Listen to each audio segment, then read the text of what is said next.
ராஜீவ் கொலை வழக்கை மையமாக வைத்து தமிழக கட்சிகள் அரசியல் நடத்துவதாகவும் நாட்டின் இறையாண்மையை அதிமுகவும் திமுகவும் சூறையாடுவதாகவும் தமிழக காங்கிரஸ் தலைவர் ஞானதேசிகன் குற்றம் சாட்டியுள்ளார். தமிழகத்தில் பூரண மதுவிலக்கை அமல்படுத்த வலியுறுத்தி காங்கிரஸ் கட்சி சார்பில் மாவட்ட தலைநகர்களில் ஆர்ப்பாட்டம் நடைபெற்றது.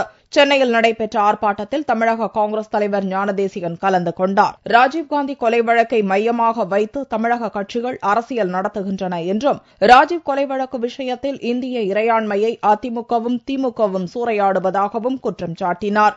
உச்சநீதிமன்றம் இவர்கள் இல்லை கொலைகாரர்கள் இல்லை என்று சொல்லிவிட்டதா? இவர்கள் கொலையே செய்யவில்லை, உத்தம புத்திரர்கள், தவறாக இவர்கள் கொலையாளிகளாக சித்தரிக்கப்பட்டது என்று உச்சநீதிமன்றம் சொன்னதா? என்ன கேள்வி கேட்கப்பட்டது, என்ன பதில் வந்திருக்கிறது என்பதை எல்லாம் பார்க்கிற போது தமிழகத்தில் இதை வைத்து அரசு நடத்தலாம் என்று எல்லா கட்சிகளும் இங்கே முயல்கின்றன என்பதுதான் எனக்கு வருத்தமாக இருக்கிறது.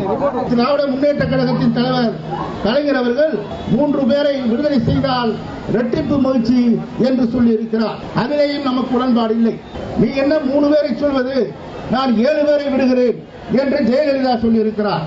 ஆக தமிழகத்தில் நடக்கிற இந்த திமுக அதிமுக போட்டியில் இந்த தேசத்தின் இறையாண்மை சூறையாடப்பட்டிருக்கிறது என்பதுதான் இன்றைக்கு உண்மை. ராஜீவ் கொலை சதி திட்டம் வெளிநாட்டில் உருவாக்கப்பட்டது என்றும் ராஜீவ் கொலையாளிகளில் 5 பேர் விடுதலை புலிகள் இயக்கத்தைச் சேர்ந்தவர்கள் என்றும் அவர்களுக்கு கருணை காட்டக்கூடாது என்றும் ஞானதேசிகன் வலியுறுத்தினார். ஆர்ப்பாட்டத்தில் 500க்கும் மேற்பட்டவர்கள் கலந்து கொண்டனர்.